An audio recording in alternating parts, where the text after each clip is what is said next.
हार मत मानो जिंदगी का असली मतलब एक छोटा सा गांव था जहां एक लड़का रहता था।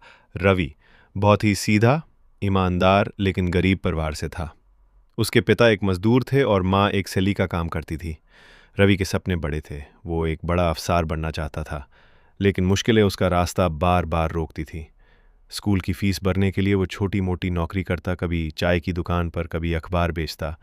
एक दिन स्कूल में टीचर ने कहा, रवि, तुम आईएएस बनना चाहते हो, पर तुम्हारे जैसे गरीब बच्चे सपना सिर्फ देख सकते हैं, पूरा नहीं कर सकते।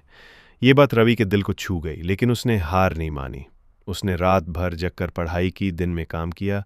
उसकी आंखों में नींद थी, लेकिन सपने जिंदा थे। Turning point.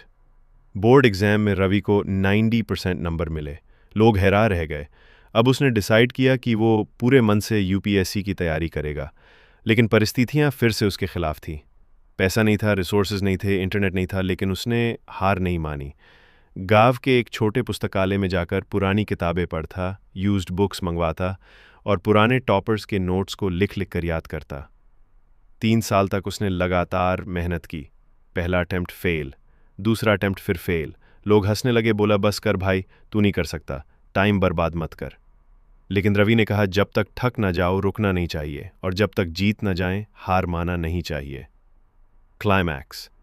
तीसरे अटेम्प्ट में रवि ने यूपीएससी क्लियर किया और एक छोटे गांव का लड़का बन गया आईएएस ऑफिसर।